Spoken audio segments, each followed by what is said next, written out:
வணக்கம் மாணவ செல்வங்களே. 2024 நடந்த என்எம்எஸ் சேட் எக்ஸாமில் கேட்டிருந்த கேள்வித்தாளில் முதல் 5 கேள்விகளை இதுக்கு முன்னாடி வீடியோவில் நான் உங்களுக்கு சொல்லியிருந்தேன். அந்த 5 கேள்விகள் சொன்னதோடு இல்லாமல் அதில் அதே மாடலில் ஒரு 4 கேள்வி நான் உங்களுக்கு ஹோம்ஒர்க்காக கொடுத்துருந்தேன். நிறைய பேர் அதுக்கு கீழே கரெக்டாகவே ஆன்சர் பண்ணியிருந்தீங்க. Very good. இருந்தாலும் உங்களோட ஆன்சர்ஸ் கரெக்டானு செக் பண்ணிக்கிறதுக்காக நான் ஆன்சர்ஸ் மட்டும் இப்போ என்னன்றதை சொல்கிறேன். நீங்கள் அந்த கொஷனுக்கான ஆன்சரை ஒரு வாட்டி செக் பண்ணிக்கோங்க. நான் கேட்டிருந்த கொஷனில் ஃபஸ்ட்டு கொஷனுக்கான ஆன்சர் 8000 8000. ரெண்டாவது கேள்விக்கான ஆன்சர் 75% 75%. மூணாவது கேள்விக்கான ஆன்சர் 60,60,60. இது தேர்ட் கொஸ்டினுக்கான ஆன்சர். நாலாவது கேள்விக்கான ஆன்சர் 92. கரெக்டாக அந்த பாஸ்கல் முக்கோணத்தை தவிர மீதி இந்த 4 கேள்விகளுக்குமே நான் உங்களுக்கு ஒரு ஹோம்ஒர்க் கொஸ்டின் கொடுத்துருந்தேன். ஸோ அந்த 4 கேள்விகளுக்கான விடைகள் தான் இது. கரெக்டாக ஆன்சர் பண்ணியிருந்த எல்லாருக்கும் வாழ்த்துக்கள். அதே மாதிரி இன்றைக்கி அடுத்த 5 கேள்விகளை பார்க்கலாம். 96லேருந்து 100 வரைக்கும் இருக்கக்கூடிய 5 கேள்விகள் அந்தந்த மாடலில் ஒரு கொஷின்ஸையும் சேர்த்து பார்க்கலாம். சரியா? ஓகே. இதில் 96வது கேள்வி பாருங்கள். 60 வேலையாட்கள் ஒரு செயல்திட்ட வேலையை 12 நாட்களில் முடிப்பார்கள் எனில் அதே வேலையை 5 நாட்களில் முடிக்க தேவையான வேலையாட்களின் எண்ணிக்கை என்ன? இது நம்ம 7th பார்த்த நேர்மாறல் எதிர்மாறல் டைரக்ட் அண்ட் இன்டைரக்ட் வேரியேஷன் பார்த்துருப்போம் இல்லைங்களா? அந்த மாடலில் வரக்கூடிய கொஷின் இது. 60 பேர் 12 நாளில் வேலையை முடிக்கிறாங்க அப்படின்னா 5 நாட்களில் முடிக்கிறதுக்கு எவ்வளோ பேர் தேவை அப்படிங்கிறது தான். நம்ம 7th இதுக்கு ஒரு ஃபார்முலா சொல்லியிருப்போம். இல்லை 8th உங்களுக்கு இந்த டேர்மில் வரும். ஃபார்முலா என்ன அப்படின்னா PhD/W அப்படின்னு சொல்லியிருப்போம். கலப்பு மாறலில் படிக்கும்போது 8th வாழ்வியல் கணிதத்தில் இதை நீங்கள் படிப்பீங்க. சரிங்களா?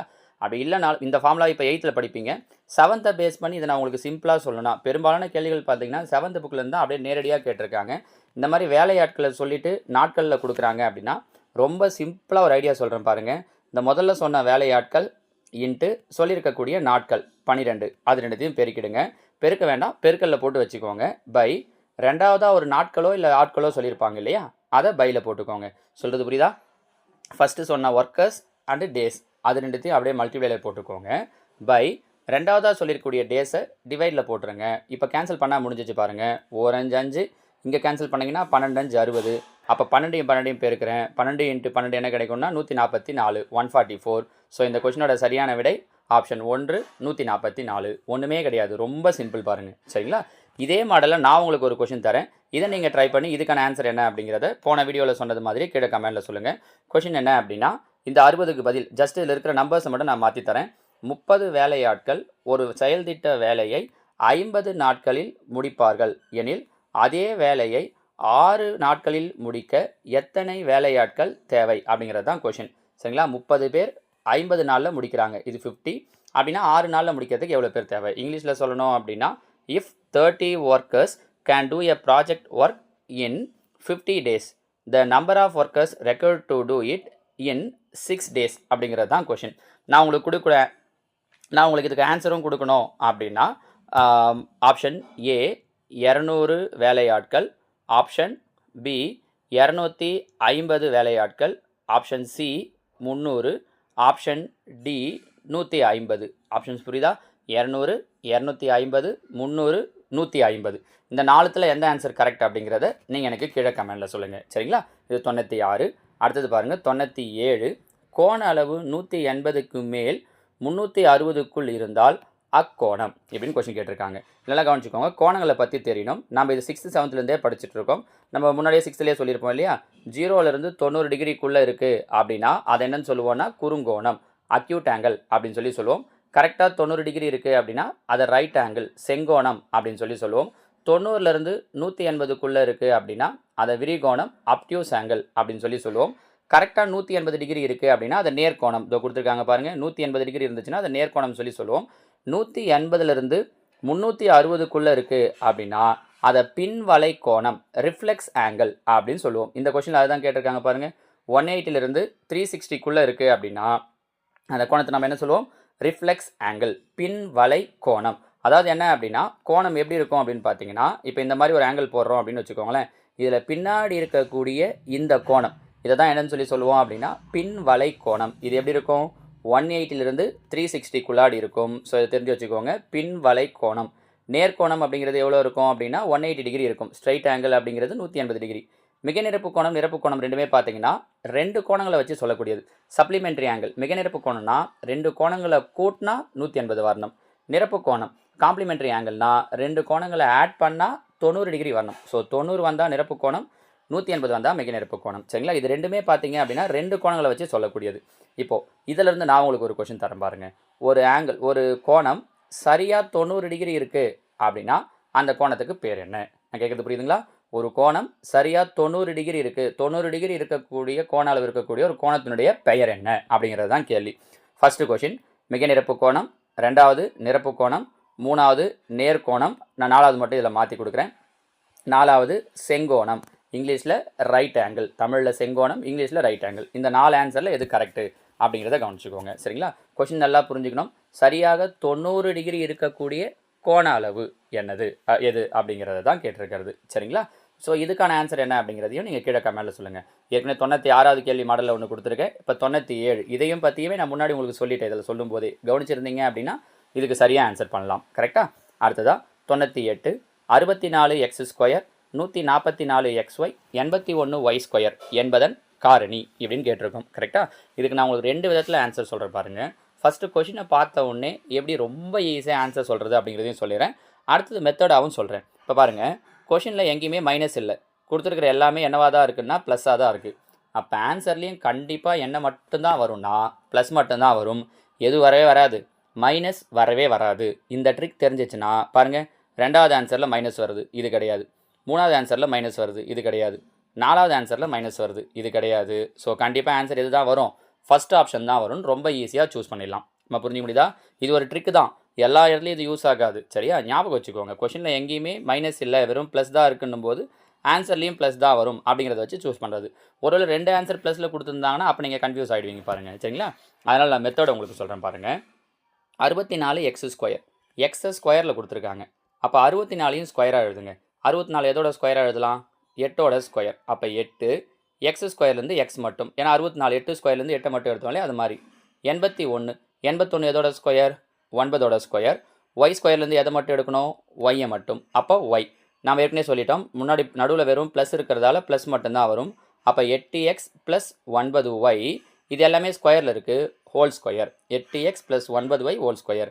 நீங்கள் வேணால் அதை a + b ஹோல் ஸ்கொயர் ஃபார்முலாவில் எக்ஸ்பேண்ட் பண்ணோன்னா உங்களுக்கு கரெக்டாக இந்த ஆன்சர் வந்துடும். நான் ரொம்ப சிம்பிளாக என்ன சொல்லிட்டேன், ஃபஸ்ட் நம்பரையும் இந்த 64x² 81y² மட்டும் வச்சு எப்படி ஆன்சர் சொல்கிறது அப்படிங்கிறத சொல்லிட்டேன். ஹோல் ஸ்கொயர்னால் என்ன அர்த்தம்? ஒரு நம்பரை 2 வாட்டி எழுதுறது. கரெக்டாக? அதை தான் இங்கே பண்ணியிருக்காங்க பாருங்கள். 8x + 9y 8x + 9y 2 முறை எழுதியிருக்காங்க. ஸோ ஆன்சர் சரியான விடை என்னது? ஆப்ஷன் 1. சிம்பிளாக எப்படி ஷார்ட்கட்டில் சொல்கிறது அப்படிங்கிறதையும் சொல்லிட்டேன், மெத்தடாக எப்படி சொல்கிறது அப்படிங்கிறதையும் சொல்லிட்டேன். சரிங்களா? இதே மாடலில் நான் உங்களுக்கு ஒரு கொஷின் தரேன் பாருங்கள். 36x² + 84xy + 49y² இதோட காரணிகள் என்பதன் காரணி. The factors of 36x² + 84xy + 49y². இதுக்கு 4 ஆப்ஷன் தரேன். அதே மாதிரி ஃபர்ஸ்ட் ஆப்ஷன் ஏ என்ன அப்படின்னு சொல்லி பார்த்தீங்கன்னா 6x + 6y the whole square. அவங்க ஹோல் ஸ்கொயர்லையும் கொடுக்கலாம், இந்த மாதிரி தனித்தனியாகவும் பிரித்து கொடுக்கலாம், ரெண்டும் ஒரே அர்த்தம் தான். பி ஆன்சர் என்ன அப்படின்னா 7x + 6y the whole square. C answer என்ன அப்படின்னு சொல்லி பார்த்தீங்கன்னா 6x + 7y the whole square. D answer பார்த்தீங்க அப்படின்னா 6x - 7y the whole square. சரியா? அப்போ இதில் எதுங்கிறத நீங்கள் முடிவு பண்ணுங்கள் பார்க்கலாம். முதல்ல சொன்ன மாதிரி நீங்கள் வெறும் ஷார்ட்கட் இந்த மைனஸ் வச்சு முடிவு பண்ணணும்னா ஒரு ஆன்சர் மட்டும்தான் ஒமிட் பண்ண முடியும். கரெக்டாக? இந்த மைனஸ் மட்டும்தான் வராதுன்ட்டு, மீதி எல்லாமே ப்ளஸில் இருக்குது பாருங்கள். அப்போ நம்ம 2வது சொன்ன மாதிரி எதோட ஸ்கொயர் அப்படின்னு தெரிஞ்சதுனா தான் நீங்கள் கரெக்டாக போட முடியும். சரிங்களா? ஸோ இது 3வது கேள்வி, நான் உங்களுக்கு ஹோம்ஒர்க்காக தரக்கூடிய 3rd கொஷின். இதுக்கான ஆன்சர் என்ன அப்படிங்கிறதையும் நீங்கள் கீழே கமெண்ட்டில் சொல்லுங்கள். கொஷினை நோட் பண்ணிக்கிட்டீங்களா? அடுத்ததாக 99 வட்டத்தின் சுற்றளவு என்பது எப்பொழுதும் circumference of a circle is always. அப்போது வட்டத்தோட சுற்றளவுக்கு உங்களுக்கு முதல்ல ஃபார்முலா தெரியணும். சர்க்கம்ஃபரன்ஸ் ஆஃப் சர்க்கிளுக்கு என்ன ஃபார்முலா? 2πr. கரெக்டாக? இதில் ஆறுங்கிறது என்னது? ரேடியஸ், அதாவது தமிழில் ஆரம். பை அப்படிங்கிறது என்னது? பையோட வேல்யூ ஞாபகம் இருக்கா? பையோட வேல்யூ 22/7, 22/7 ஆர். இதுக்கு இன்னொரு வேல்யூ என்ன படிச்சிருப்போம்? 3.14, அதாவது 3 விட அதிகம், 3.14ங்கிறது. கரெக்டாக? ஆறுங்கிறது ரேடியஸ், முன்னாடி 2ன்னு ஒன்று இருக்குது இல்லையா? இந்த 2 இந்த ஆர் கூட சேர்த்துருங்க. 2rன்னு சேர்த்தோன்னா 2 ஆரம் சேர்ந்தது. 2 ஆரம் சேர்ந்தது நம்ம என்னன்னு சொல்லுவோம் அப்படின்னா விட்டம் அப்படின்னு சொல்லுவோம். விட்டம் அப்படின்னா என்ன அர்த்தம்? இங்கிலீஷில் டயாமீட்டர். விட்டம் அப்படிங்கிறது டயாமீட்டர். பாருங்கள், அப்போது ஃபார்முலா நல்லா பார்த்துக்கோங்க. 2πr. 2r அப்படிங்கிறது விட்டம், பையோட வேல்யூ 3.14 கரெக்டாக. அப்போது 3.14னா 3 விட அதிகம். 2rங்கிறது விட்டம். விட்டத்தை விட 3.14ங்கிறது 3 விட அதிகம் இல்லையா? அப்போ விட்டத்தோட 3 மடங்கை விட அதிகம். விட்டத்தோட எதை விட அதிகம்? 3 மடங்கை விட அதிகம். எங்கே இருக்குது? இதோ செகண்ட் ஆப்ஷன் இருக்குது பாருங்கள். மோர் தென் 3 times ஆஃப் இட்ஸ் டயாமீட்டர். இது 7th புக்கில் இருக்கக்கூடிய ஒரு நேரடியான கேள்வி. புக் பேக்கில் இருக்கக்கூடிய சேம் கொஷின் தான் அப்படியே நமக்கு லாஸ்ட் இயர் என்எம்எஸ்ல கேட்டிருக்காங்க பாருங்கள். சரிங்களா? விட்டம்னு சொன்னதால் அதை விட 3 மடங்கு அதிகம். சப்போஸ் இதில் ஆரத்தை பேஸ் பண்ணியிருந்தாங்கன்னா ஆரத்தோட 6 மடங்கை விட அதிகம். ஆனால் 3வது ஆப்ஷன் பாருங்களேன், ஆரத்தோட 6 மடங்கை விட குறைவுன்னு கொடுத்துட்டாங்க. அதனால் அது தப்பு. லெஸ் தென்னு சொன்னதால் 3வது ஆப்ஷன் தப்பு. சரிங்களாம்மா? ஸோ வட்டத்தோட சுற்றளவு அப்படிங்கிறது எப்போதும் எப்படி இருக்கும் அப்படின்னா அதோடைய விட்டத்தை விட 3 மடங்கை விட அதிகமாக இருக்கும். விட்டத்தோட 3 மடங்கு ஈக்குவலாக இருக்காது. விட்டத்தோட 3 மடங்கை விட எப்படி இருக்கும் அப்படின்னா அதிகமாக இருக்கும். சரிங்களா? நான் இந்த இடத்துல உங்களுக்கு ஒரு கொஷின் வைக்கிறேன். ஒரு வட்டத்தின் மையப்புள்ளி வழியாக செல்லக்கூடிய நாணின் பெயர். வட்டத்தின் மையம் வழியாக செல்லக்கூடிய நாணின் பெயர். The name of the chord which is passes through the center of the circle. சரிங்களா? அதோட ஆர்ஜின் சென்டர் வழியாக போகக்கூடிய நானோட பெயர் என்ன அப்படிங்கிறது தான் கொஷின். ஆப்ஷன் ஏ ஆரம் ரேடியஸ், ஆப்ஷன் பி விட்டம் டயாமீட்டர், ஆப்ஷன் சி தொடுகோடு டேஞ்சன்ட், ஆப்ஷன் டி பரிதி சர்க்கம்ஃபரன்ஸ். சரிங்களா? இந்த 4 ஆப்ஷனில் எதுன்னு சொல்லுங்கள் பார்க்கலாம். ஆப்ஷன் ஏ ஆரம் ரேடியஸ், ஆப்ஷன் பி விட்டம் டயாமீட்டர், ஆப்ஷன் சி தொடுகோடு டேஞ்சன்ட், ஆப்ஷன் டி பரிதி சர்க்கம்ஃபரன்ஸ். சரிங்களா? ஸோ இந்த கேள்விக்கான ஆன்சர் என்ன அப்படிங்கிறதையும் கீழே கமெண்டில் சொல்லுங்கள். அடுத்ததாக 100வது கேள்வி. இந்த வீடியோவில் நம்ம பார்க்கக்கூடிய 5வது கேள்வி இது.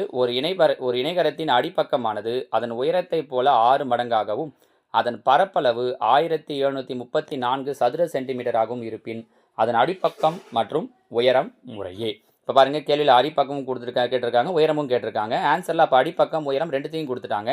என்ன ஷேப் சொல்லியிருக்காங்கன்னா இணைகரம். இணைகரம் அப்படின்னா இங்கிலீஷில் பேரலோகிராம். பேரலோகிராமோட ஏரியாவுக்கு என்ன ஃபார்முலா? B/H. 7th படிச்சிருக்கோம். இந்த ஃபார்முலா தெரிஞ்சால் முடிஞ்சிடுச்சு. இப்போ பாருங்கள், பரப்பளவு கொடுத்துருக்காங்க பாருங்கள். பரப்பளவு எவ்வளோ? 1734. Area is 1734. அப்போ என்ன அர்த்தம்னா பியையும் ஹெச்சையும் மல்டிப்ளை பண்ணால் 1734 வரணும். கீழே பியையும் ஹெச்சையும் கொடுத்துருக்காங்க. மல்டிப்ளை பண்ணி பார்ப்போமா? 100ஐயும் 15ஐயும் பெருக்குனீங்க அப்படின்னா என்ன கிடைக்கும்னா 1500. நமக்கு என்ன வரணும்? 1734 வரல. அப்போ இது ஆன்சர் கிடையாது. 102ஐயும் 17ஐயும் பெருக்குனீங்கன்னா 1734 வருது. இது ஆன்சராக இருக்க சான்ஸ் இருக்குது. மீதியும் மல்டிப்ளை பண்ணி பார்க்கணும். இதை மல்டிப்ளை பண்ணிங்கனாலும் வராது, இதை மல்டிப்ளை பண்ணிங்கனாலும் வராது. ஸோ இங்கே மட்டும்தான் வருது. அப்போ ஆன்சர் எது அப்படின்னா ஆப்ஷன் 2 102 சென்டிமீட்டர், 17 சென்டிமீட்டர். புரியுதுங்களாம்மா? இந்த ஏரியான்ற ஒரே ஒரு வார்த்தையை வச்சு நம்ம ஆன்சரை சூஸ் பண்ணிட்டோம். சரிங்களா? இப்போ சப்போஸ் வேறு ஐடியா ஏதாவது பண்ணணும் அப்படின்னா அடிப்பக்கம் பி வந்து ஹைட்டை மாதிரி 6 மடங்கு. ஸோ இந்த 2வது நம்பரை 6ஆல் பெருக்குனீங்கன்னா முதல் நம்பர் கிடைக்கணும். நீங்கள் அப்படி பெருக்கி பார்த்தா ஆன்சர் வரலாம். சரிங்களா? இது ஒரு ஐடியா, அது ஒரு ஐடியா. அப்படி பண்ணும்போது 2 ஆன்சர் வருதுன்னா அப்போ நமக்கு திரும்ப எது தான் யூஸ் ஆகும் அப்படின்னா இந்த பரப்பளவு ரெண்டுத்தையும் பெருக்கி பார்க்கறது தான். நீங்கள் ரெண்டுத்தையும் மல்டிப்ளை பண்ணி பார்த்தாலே ஈஸியாக ஆன்சர் சொல்லிடலாம். சரிங்களா? ஸோ இதே மாடலில் நான் உங்களுக்கு ஒரு கொஷின் தரேன் பாருங்கள். ஒரு இணைகரத்தின் அடிப்பக்கமானது அதன் உயரத்தை போல 5 மடங்காகவும் அதன் பரப்பளவு, நான் அதை எடுத்து மட்டும் மாற்றிடுறேன். சரிங்களா? மேலே 5 மடங்கு, பரப்பளவு 980 சதுர சென்டிமீட்டராகவும் இருப்பின் அதன் அடிப்பக்கம் மற்றும் உயரம் முறையே. இங்கிலீஷில் the base of the parallelogram is 5 times of its height if the area is 980 square centimeter, its base and height are respectively. சரிங்களா? ஆப்ஷன் ஏ ஃபஸ்ட் ஆப்ஷன் நான் உங்களுக்கு என்ன வைக்கிறேன் அப்படின்னு பார்த்தீங்கன்னா 70 centimetre, 14 centimetre. Option B 60 centimetre, 12 centimetre. Option C 65 centimetre, 13 centimetre. Option D 75 centimetre, 15 centimetre. நம்ம முதல்ல அந்த கொஸ்டினுக்கு சொன்ன ஐடியாவை யூஸ் பண்ணிங்கனாலே ரொம்ப ஈஸியாக இதுக்கான ஆன்சரை உங்களால் சொல்லிட முடியும். சரிங்களாம்மா? ஸோ 2024 நடந்த என்எம்எஸ் SAT எக்ஸாமில் இருந்த செகண்ட் 5 கொஷின்ஸ் ஏற்கனவே 91 95 பார்த்துருந்தோம். இப்போ 96லேருந்து 100 வரைக்கும் இருந்த 5 கேள்விகளை பார்த்துட்டு அதே மாடலில் நீங்கள் ப்ராக்டிஸ் பண்ணுறதுக்கு 5 கேள்விகள் கொடுத்துருக்கேன்.